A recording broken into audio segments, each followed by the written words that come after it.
Halo, salam berkah dalam. Selamat berjumpa kembali di podcast Komsen Samaku. Pada malam hari ini kita kedatangan narasumber yang betul-betul luar biasa. Di sebelah kami ada Romo Didik dan paling ujung adalah Bapak Ferry, di mana Bapak Ferry adalah sebagai si lansia di Paroki Sakramen Maha Kudus Pagesangan, Surabaya. Pada malam hari ini kita berbincang-bincang sate, Romo ya, Pak Ferry ya, soal paguyuban lansia dan tentunya mungkin lebih khusus perbedaan antara seksi dan paguyuban. Bapak, Ibu, Saudara, warga lanjut usia merupakan satu bagian dari anggota keluarga yang mempunyai hak dan kewajiban yang sama dalam segala aspek kehidupan, serta memiliki potensi yang dapat dikembangkan untuk memajukan kesejahteraan diri, keluarga, dan masyarakat. Pada umumnya, lansia itu senangnya berkumpul-kumpul, senang-senang, yang menjadi panutan dalam keluarga atau beberapa dari mereka merasa tidak diperhatikan, dianggap menjadi beban dalam keluarga, sehingga para lansia kalau tidak ditangani secara serius akan menutup diri dari lingkungannya. Mari kita kupas habis tentang paguyuban dan seksi lansia. Setuju Romo ya, Pak ya?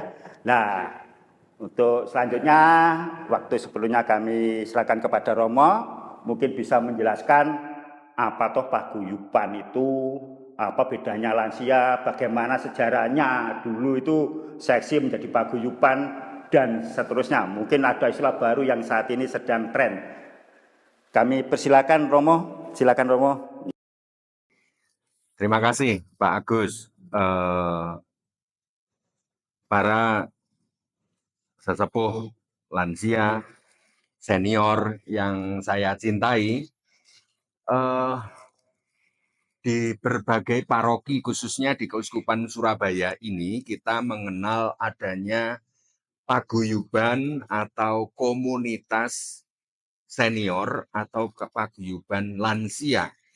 Dan sejauh saya pernah dengar gitu ya, ada paguyuban lansia Abraham, ada paguyuban lansia Yoyakim, ada paguyuban lansia Santa Ana dan Yoakim, ada paguyuban senior Samaku misalnya yang di paroki kita ini ya.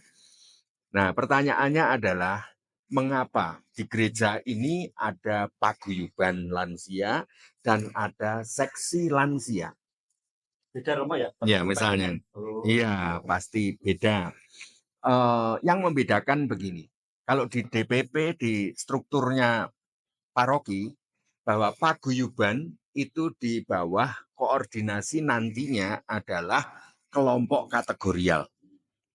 Jadi kelompok-kelompok kategorial.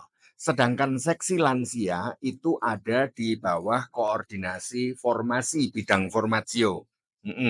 Bersama seksi anak, seksi remaja, seksi OMK, lalu seksi keluarga, dan ada satu seksi lansia.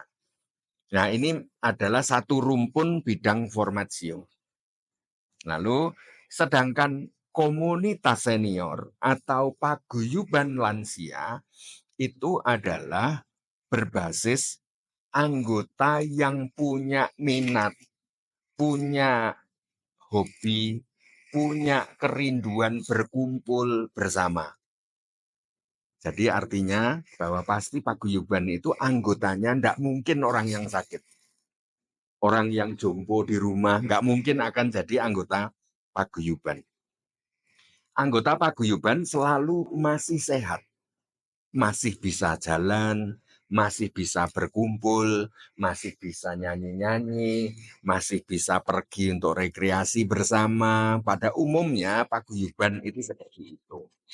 Bahwa paguyuban ini kegiatannya, programnya itu bisa saja mengunjungi orang yang jompo.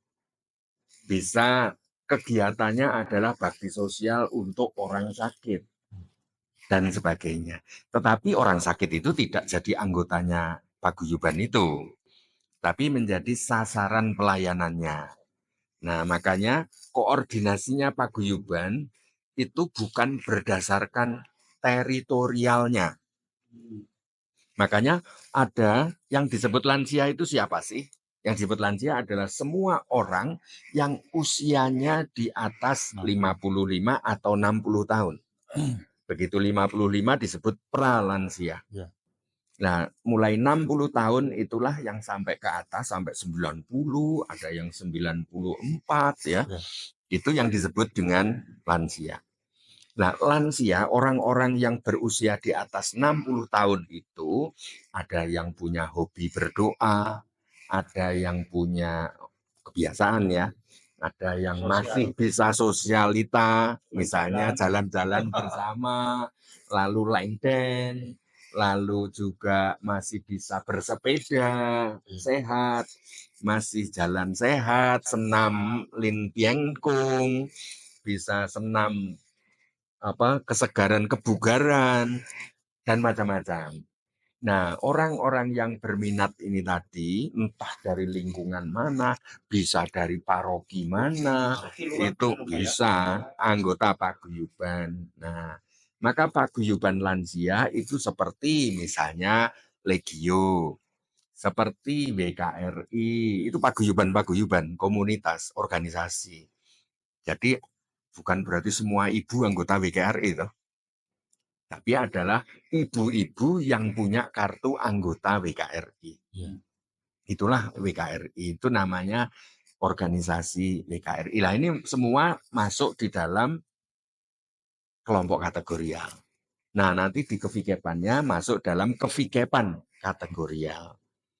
Nah, itu yang disebut paguyuban.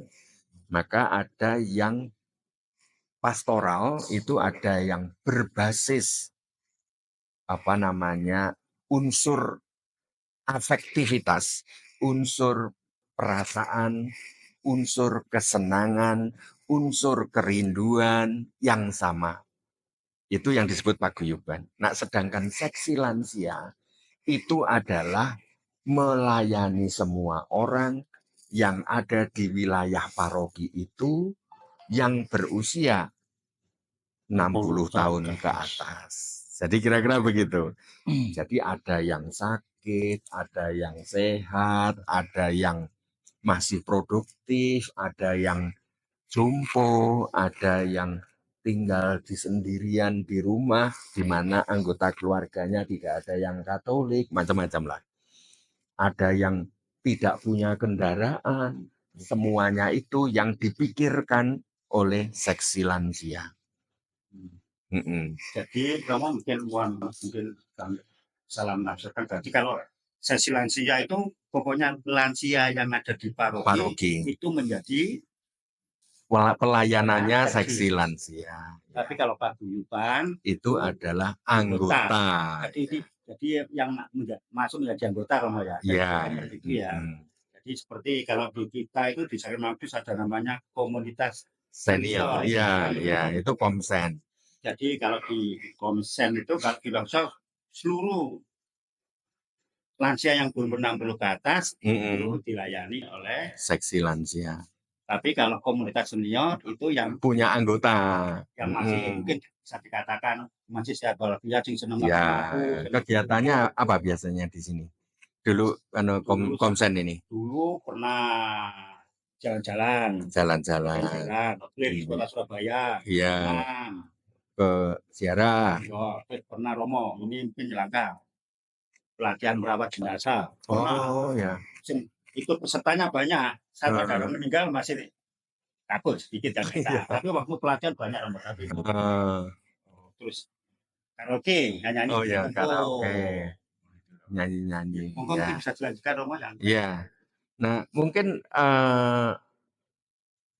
di beberapa paroki saya sering dengar, seringkali ada ketegangan, ada konflik itu antara seksi lansia dan paguyuban lansia. Karena memang pada umumnya di paroki-paroki itu lebih dulu ada paguyuban lansia. daripada seksi lansia. Karena apa? Seksi lansia itu muncul ketika sudah ada Dewan Paroki.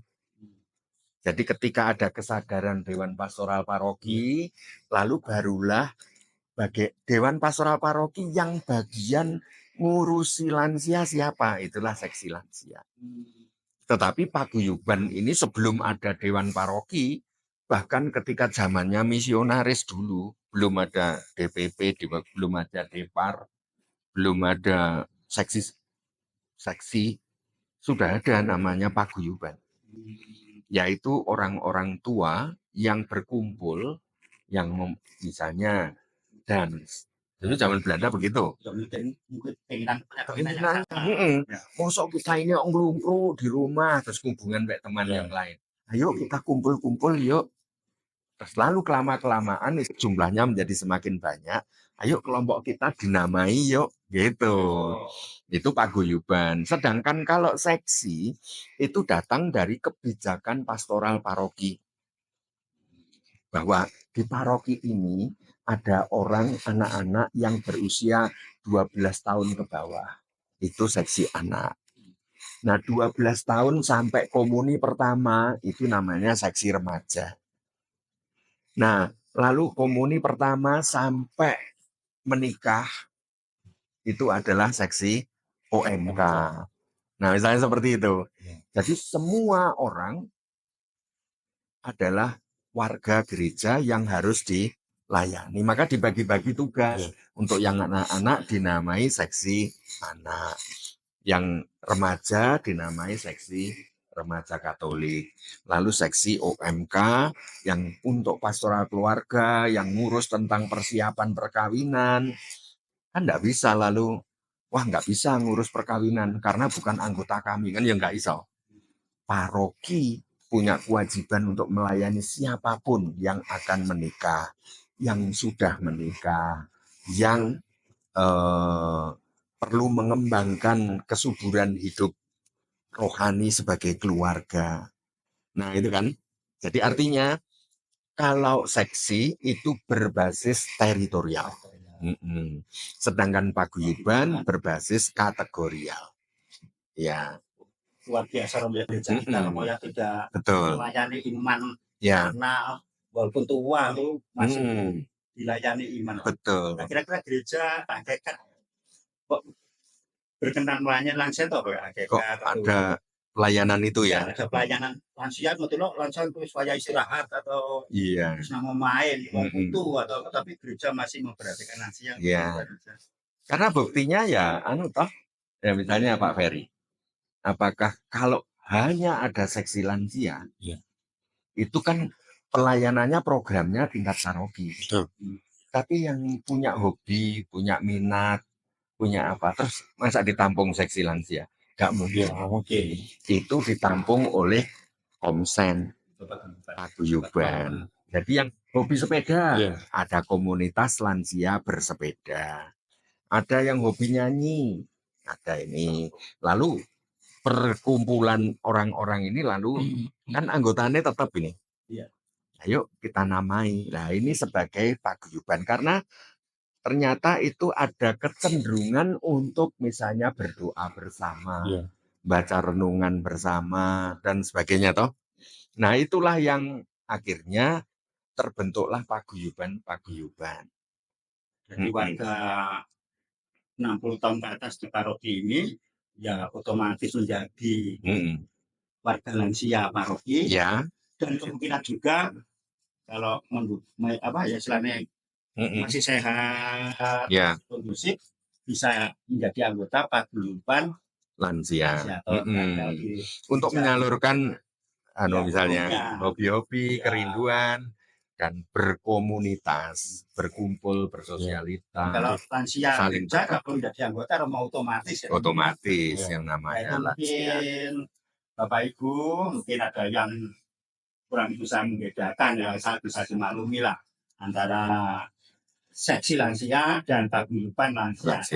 Kita namanya komunitas senior atau disingkat komsen. Kalau lansia, misalnya Bapak Ibu usia 60 tahun ke atas, otomatis menjadi wilayah warga pastoralnya seksi lansia. Kalau Bapak Ibu masih kuat jalan-jalan, kuat mendaki, atau masih punya suara emas, atau rajin berdoa, atau rekreasi, bahkan jalan, senang, hiking, naik gunung, kalau yang punya bodybuilding, atau yang punya merias wajah enggak apa-apa. Oh iya. Wajah enggak apa-apa. Kecantikan. Malah pernah di gereja itu ada kegiatan merias wajah lansia. Pelatihan merias wajah lansia. Make up-nya bagi para lansia. Macam make up BW. Oke, make up BW. Setelah make up BW, Romo, Komsos itu memfoto. Ada tempat foto itu namanya apa tuh bahasanya itu? Apa? Etalase apa? Ada tempat untuk foto sama Komsos. Foto booth. Foto booth itu sama anggota Komsosnya foto, Romo. Per orang. Harapannya gini, mudah-mudahan. Ada yang ikut merias sudah ada yang meninggal, terus kalau sampai melihat foto, ada foto yang baru. Biasanya kita kan ada sebelum dan sesudah melihat jenazahnya umurnya 70 tahun, melihat foto nih umurnya 35 tahun. Ya. Ini kan kita tidak mau. Ada yang up to date. Mungkin ada yang perlu ditambahin, Romo. Ya, saya pun akhirnya juga penasaran karena kan saya juga orang baru di paroki Sakramen Maha Kudus. Tapi bahwa di sini sebelum ada seksi lansia dan dulu memang ada kekaburan. Kadang disebut seksi lansia, kadang disebut sebagai komsen. Itu tidak jelas. Tapi paling tidak saya juga ingin dengar Pak Agus. Bagaimana sih riwayatnya munculnya di sini? Kalau di paroki ini dulu bagaimana ada munculnya komunitas senior ini?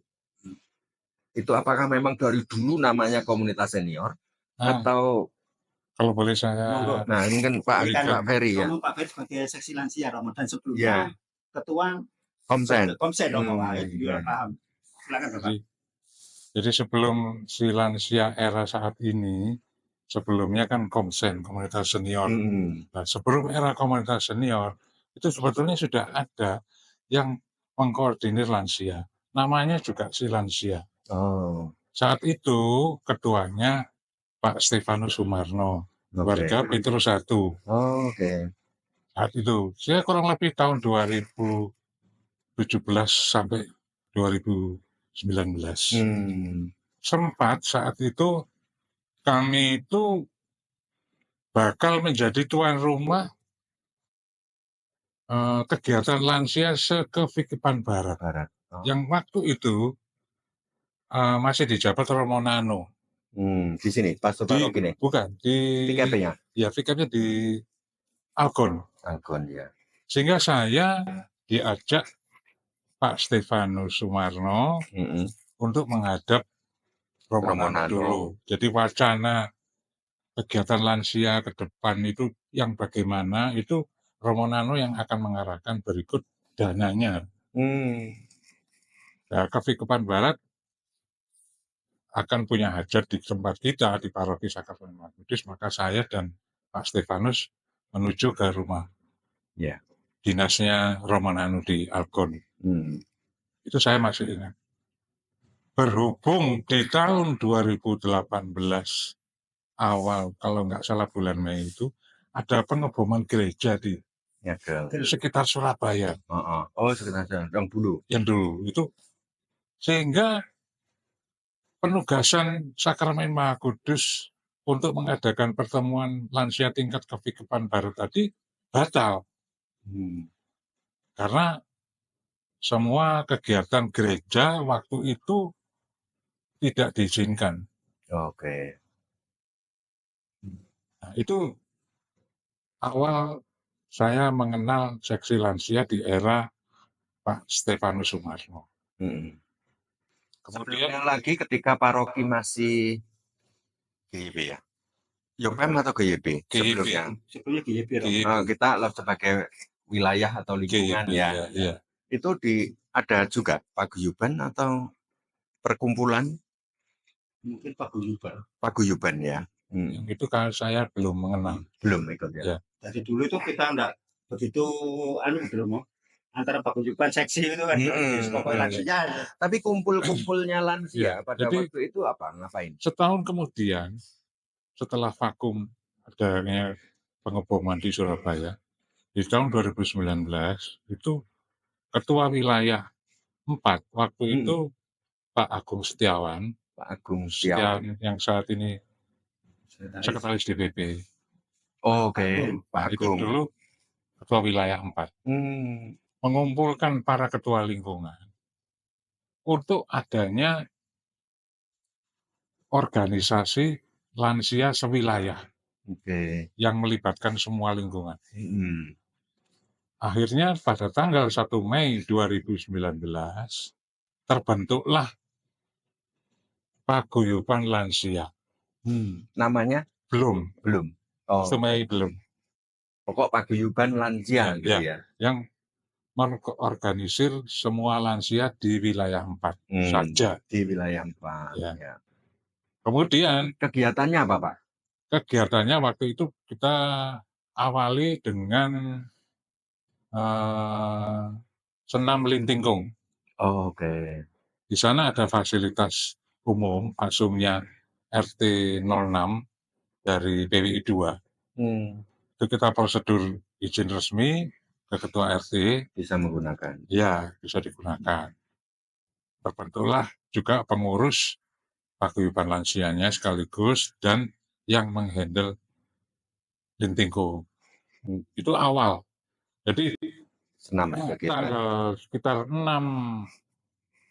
Mei dibentuk paguyuban lansia, 6 Juli dibentuk pengurus lintingkung, kemudian tanggal 26 Juli di tahun 2019 itu juga diberkatilah oleh Romo Agus Sulistyo waktu itu nama untuk paguyuban lansia ini menjadi Paguyuban Lansia Ana Yoakim. Disingkat AYO. AYO, suatu bentuk ajakan. Suatu bentuk ajakan buat para lansia di sekitar wilayah 4 untuk ikut bergabung. Ya. Yang ikut senam itu tadi, lintingkung gitu. Ayo. Singkatan Ayo. dari Ana Yoakim. Ya. Tapi kalau di Injil kan Yoakim Ana. Santo Yoakim dan Santa Ana. Ya. Tapi untuk Komunitas membuat ini. komunitas ini lebih menarik dibalik supaya Ana, jadi akronim. Iya, sebagai suatu ajakan. Iya. Untuk Ayo bergabung. Ayo para lansia yang senam dan sehat. Ya, itu bertepatan dengan 26 Juli itu peringatan Ana Yoakim. Oke. Ya, mungkin selama ini orang tidak membedakan, kadang-kadang ada istilah komsen, ada sesuatu ngopo gak dari siji lansia. Nah, itu loh Romo. Nah, mungkin para pendengar pemirsa malam hari ini sudah agak tahu apa yang membedakan seksi lansia sama paguyuban lansia atau nah, dulu kan kenapa nggak jadi satu lansia, nggak ada bingung komsen lah. Mereka kan belum tahu bedanya paguyuban dengan mengapa kok nggak jadi satu saja. Lansia ayo ngopo komsen barang gitu Rom. Jadi ini sebetulnya apa, Romo? Bahwa paguyuban lansia ini menjadi daya tarik untuk wilayah lain. Ya. Loh, kok wilayah Papat kok urip. Lansia kumpul gembira. Ada beberapa kegiatan termasuk kegiatan rebuan itu mau pagi hari. Oh, yang dilangsungkan sampai sekarang itu. Iya, yang berlangsung sampai dengan saat itu. Itu salah satu item keunggulan dari paguyuban lansia. Ayo tadi. Di mana seminggu sekali setiap hari Rabu kita itu bertemu, yang ada kesempatan yang bisa hadir. Itu kita berikan. Tempatnya di teras itu. Teras Balpar. Oke. Di teras Balai Paroki. Itu berkembangnya waktu, Pak. Saat itu kita diizinkan oleh Romo Kepala Paroki, Romo Hardi, untuk menggunakan teras Balpar. Berikut fasilitas minum kopinya, pemanasnya, terus kopinya, gulanya itu difasilitasi oleh Romo Hardi. Dan dengan berkembangnya waktu setelah 2019 itu ada COVID di 2020, Romo. Oke. COVID Wabah masuk COVID, ya. Komsen kumpul-kumpulnya hilang. Komsen diminta membantu mengadakan penyemprotan desinfektan di dalam gereja setiap hari Rabu. Oh, Sebelum Sabtu Minggu digunakan misa, itu hari Rabu kami Romo yang penyemprotan desinfektan dari komunitas senior sama. Sampai berlangsungnya setelah selesai COVID. Oke. Kami selesai tugas dari Kepala Paroki. Malah sempat kami itu membersihkan gedung gereja dari sawang-sawang itu loh, laba-laba. Iya, iya. Sampai menggunakan peralatan yang kayak tangga tinggi itu. Jadi banyak sekali kegiatan yang melibatkan paguyuban lansia anak yatim saat itu. Karena banyak yang anggota paguyuban Ayu tadi itu ternyata orang-orangnya kan masih kuat-kuat ya. Kuat-kuat. Sehat-sehat Betul. gitu. Misalnya 60 tahun ke atas. Meskipun 60 tahun ke atas. Yang paling kebetulan yang paling tua saya, Romo. Oh ya. Iya. Dan ditunjuk sebagai ketua. Jadi banyak hal-hal yang waktu itu saya ikut terlibat, termasuk membangun ketahanan pangan di PWI 2 itu dengan memelihara lele. Iya. Waktu itu dibisniskan juga dan melibatkan warga RT sekitar. Ya. Jadi ini lintas agama, lintas agama. Tidak hanya dari paguyuban lansia yang Katolik, itu juga melibatkan warga yang Muslim juga. Iya. Jadi paguyuban itulah yang kami harapkan dan juga Romo Kepala Paroki harapkan, sehingga mendapatkan donasi dari paroki untuk kegiatan tersebut. Baik Pak Ferry, kalau menurut catatan kami Pak Ferry kan sekarang menjabat setelah menjadi ketua atau paguyuban Komsen, sekarang menjadi seksi lansia. Ya. Mungkin bisa ceritakan mungkin ya sedikit aja rencana kerja jangka pendek ini kegiatannya apa untuk seksi lansia? Yang pendek-pendek saja atau yang mau dekat dilaksanakan? Monggo mungkin bisa. Terima kasih, bagus. Jadi di bulan Oktober tahun 2023 kemarin kami bersepakat dan disetujui oleh Romo Kepala Paroki di Jati Jajar program Si Lansia di 2024. Untuk 2024 saja lah. Jadi kami sudah buatkan dan sudah disetujui oleh Romo Kepala Paroki bahwa kita awal ini untuk misa host. Jadi misa peringatan Hari Orang Sakit Sedunia. Luar biasa. Yang khusus tahun 2024 karena momentumnya itu bersamaan dengan Pilpres dan Pileg, maka tidak bisa disetujui oleh Romo Kepala Paroki tanggal 11. Seharusnya kan tanggal 11 Februari. Tapi berhimpitan sekali dengan Pilpres dan Pileg 14. Sehingga disarankan untuk diundur. Nah, diundur disepakati tanggal 25 Februari, hari Minggu besok lusa ini. Dilaksanakan pada hari Minggu jam 8. Karena ini adalah Prapaskah Minggu yang kedua, makanya intensinya peringatan Hari Ulang Tahun Orang Sakit Sedunia. Ya. Jadi misa dengan intensi peringatan Hari Orang Sakit Sedunia. Itu sesuai arahan Romo Kepala Paroki. Mungkin kegiatan yang akan datang singkat-singkat saja Bapak. 26 Nggak usah sebutkan tanggalnya, nggak apa-apa. Bulan Juli itu hari kakek nenek. Dari kakek nenek. Peringatan wajib dari Paus Fransiskus yang harus dirayakan di setiap paroki. Luar biasa. Kemudian yang paling menjadi primadona kami di seksi lansia adalah posyandu lansia. Posyandu. Biasanya posyandu balita ini lansia. Posyandu lansia itu dengan maksud dan tujuan diadakan untuk para lansia itu termonitor perkembangan kesehatannya dari bulan ke bulan. Betul. Jadi nanti setiap bulan sekali kita buka untuk melayani para lansia setelah mengikuti misa pada hari Minggu jam 8. Jadi posyandu lansia tidak hanya timbang badan Termasuk. makan kacang hijau atau Iya. imunisasi gitu enggak Ya. ya? Luar biasa. Jadi itu yang jadi andalan kami dari Saksi Lansia dan sudah disetujui oleh Romo Romo Palapa. Palapa. Mudah-mudahan berkati Tuhan. Posyandu Ya. Lansia ini mungkin baru pertama kali ada kegiatan ini mungkin gereja kita ini Ya, ada posyandu. ya. Oh, baik-baik Pak. Mohon dukungan juga dari Romo Didik Hmm. agar bisa terlaksana pada tahun ini. Ya. Dan semua sudah kita perhitungkan itu tidak menimbulkan biaya besar karena adanya partisipasi dari umat juga. Oh. Tentunya umat. masih banyak kegiatannya Pak ya, tidak hanya Ya. 2 tadi ya. Betul. Masih ada lagi. Betul. Kira-kira lansia itu pengurusnya atau kerjanya podo-podo lansianya sama-sama lansianya atau pernah Enggak. juga menggandeng yang Jadi, muda-muda itu? Sesuai program kerja yang kami bikin, yang sudah disetujui di Jajar, semua kegiatan seksi lansia ini berkolaborasi dengan Komsek. Karena apa? Karena sasaran dan pengelolaan kita itu sama, lansia. Jadi saya libatkan. Komsen menjadi mitra utama dari seksi lansia. Sehingga Jadi setiap paguyuban. program itu saya selalu berkolaborasi dan sudah disetujui oleh Romo Palapa. Luar biasa. Sehingga nggak perlu terus engkel-engkelan kayak permusuhan. Iya. Rukun, Rukun sama-sama sama-sama yang dengan sama-sama melayani OMK lansia. ya. Jadi kan sasaran tujuan kita sama.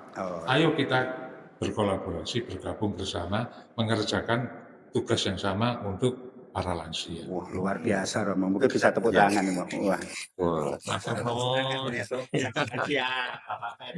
Ya, Bisa pelan-pelan. dibantu dilanjutkan mungkin ya yang ada hubungannya dengan banyak gereja dengan lansia Romo. Ya. Dekat atau apa. Makanya ini tadi kan bisa kelihatan sekarang. Kenapa sih kok harus ada seksi lansia? Kenapa sih kok enggak hanya paguyuban saja atau seksi saja? Kenapa kok harus ada paguyuban, ada seksi? Itu karena saling melengkapi.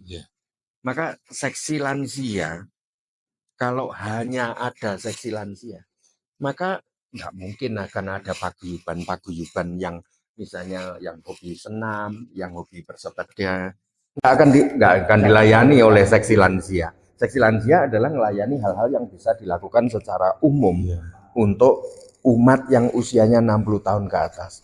Maka misalnya tadi juga ada posyandu lansia, itu juga nanti akan dikembangkan. Kalau sekarang adalah orang yang pulang dari gereja. Tetapi yang orang yang tidak bisa pergi ke gereja.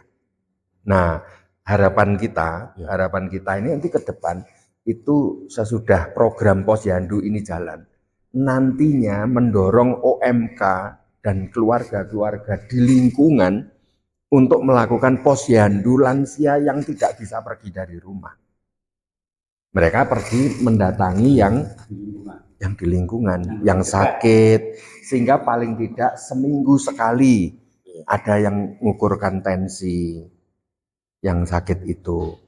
Lalu kalau ada kesulitan untuk kontrol ke dokter, dipikir ke bareng ngambek warga di lingkungan. Nah, lalu yang sehat-sehat ini kalau pengen senam gimana? Lah itu masuknya di paguyuban. Makanya nanti di suatu paroki bisa saja lebih dari satu paguyuban, dan itu tidak mustahil. Karena nanti bisa saja mungkin wilayah 6 itu mendirikan paguyuban lansia pecinta wayang, ya bisa saja. Nah itu paguyuban yang anggotanya adalah orang-orang yang penggemar wayang, di mana di situ ada berdoa, ada baca kitab suci, tapi dikumpulkan oleh satu minat yang sama. Maka ada juga yang hobi dance, dansa yang Pak Ferry yang jagonya dansa. Misalnya nanti yang kumpulan lansia Katolik yang dansa, misalnya, ya kan yang gawene nari Jawa kan gak iso dansa. Bisa. Nah makanya yang kumpul-kumpul itu anggotanya adalah misalnya paguyuban lansia Katolik dancer, misalnya kayak gitu. Iya. Itu misalnya paguyuban. Makanya di paroki-paroki hendaknya justru menumbuhkan kesuburan itu. Jadi seksi lansia itu mendorong supaya jadi tidak harus, kalau paguyuban itu tidak bersifat struktural, membawai lingkungan-lingkungan enggak mendominasi, enggak. Tapi karena komunitasnya. Nah, kalau perlu ini mendorong ada yang lansia Lingtiankung misalnya, itu yang rajin berolahraga, senam, dan sesuai dengan usianya. Ya, itu kalau hanya ada seksi ya, maka minat enggak akan tertampung. Karena seksi lansia enggak akan bisa ngurusi segala-galanya. Nah, makanya pentingnya ada paguyuban. Paguyuban menampung hal-hal yang tidak bisa dilakukan di seksi lansia. Sehingga itu. Nah, kenapa kok tidak hanya paguyuban? Kok harus ada seksi? Karena yang diurusi oleh paguyuban adalah yang anggotanya paguyuban. Lah yang tidak anggota paguyuban sapa sing ngurusi? Lansia. Ya, itu seksi lansia. Gitu. Ya, kami paham ya? Ya, paham. Jadi itu yang supaya semua lansia bisa terlayani. Ya. Jadi yang punya hobi-hobi tertentu ya bisa masuk di paguyuban. Luar biasa. Nah, seksi lansia bisa, Pak Ferry tadi menyebut bahwa paguyuban lansia adalah mitranya seksi lansia. Karena seksi lansia bisa memotivasi, mendorong paguyuban-paguyuban untuk ambil bagian dalam program kegiatannya seksi lansia. Maka misalnya program apa tadi? Posyandu. Bisa aja Pak Ferry minta tolong ya Pak Yu ketua Komsen ya. Pak Yu minta tolong ada beberapa anggota yang bisa ikut dijadwal di posyandu. Nah, misalnya. Mungkin ada perawat gitu ya. Ya, misalnya. Sehingga bisa paguyuban itu bisa mensupport seksi lansia. Programnya seksi lansia. Oleh karena itu di 2024 ini Romo, semua program kerjanya seksi lansia selalu berkolaborasi. Selalu kami libatkan. Karena itu tadi, tujuan kita sama. Memberdayakan lansia dan melayani lansia. Ketua seksi bisa nggak anggota Komsen? Bisa. Ketua seksi lansia menjadi anggota paguyuban bisa nggak? Bisa. Sangat bisa. Iya toh? Bisa. Jadi nggak perlu harus bermusuhan. Ya, tadi orang jabatan, tapi anggota paguyuban bisa saja menjadi pengurusnya seksi lansia. Bisa. Seksi lansia kayak Pak Ferry ini juga anggota paguyuban Komsen. Jadi Pak Ferry ini sebagai seksi lansia ada kegiatan di Komsen ya ikut Komsen. Ada kegiatan lansia ya. Para pengurus Komsen ya ikut. Kita semua saling melengkapi untuk para lansia di paroki. Iya begitu. Saya kira cukup namanya. Sudah jelas ya? Yang perlu ditambahkan? Sebetulnya ada sih, tapi ini menyangkut bukan bidang kami Romo dari komunitas senior. Jadi nanti serial berikutnya. Jadi biar penasaran. Bahwa itu serial berikutnya saja. Seluk-beluknya paguyuban yang di paroki Sakramen Maha Kudus yang disebut dengan Komsen. Komsen itu suatu paguyuban tapi menamakan diri komunitas senior. Itu nanti riwayatnya bagaimana, kegiatannya bagaimana, program-programnya apa sih keuntungannya ikut di paguyuban di Komsen ini. Ya, mungkin ditunggu aja. Iya. Jadi Bapak Ibu Saudara, tentunya kita sudah mendapat pengalaman penjelasan yang sungguh luar biasa apa yang membedakan seksi dan Komsen. Ya mungkin selama ini paguyuban podo sudah dijadikan satu namanya seksi lansia. Ya ini kita baru jelas malam hari ini Romo dengan Pak Ferry sebagai ketua bahwa kalau lansia kita mengurusi lansia separoki. Tapi kalau komunitas atau paguyuban di mana para lansia yang punya hobi jalan-jalan, bisa membentuk paguyuban jalan-jalan, Ya. punya hobi senam, bisa ikut paguyuban senam dan sebagainya. Tentunya 60 tahun ke atas sebagai warga lansia, dan apabila Bapak Ibu sehat, saya doakan sehat, ikut gabung di komunitas Senior. yang di sini. Itu terima kasih Romo. Terima kasih, Romo yang bagus. begitu sibuk luar bisa menyempatkan untuk menyampaikan bincang-bincang santai sekitar senang hati. perbedaan seksi dan paguyuban. Terima kasih Pak Ferry yang juga sangat sibuk sekali Terima kasih. bisa menyempatkan kita berbincang-bincang. Demikian terima kasih Bapak Ibu, sehat selalu, Tuhan memberkati. Salam berkah dalam.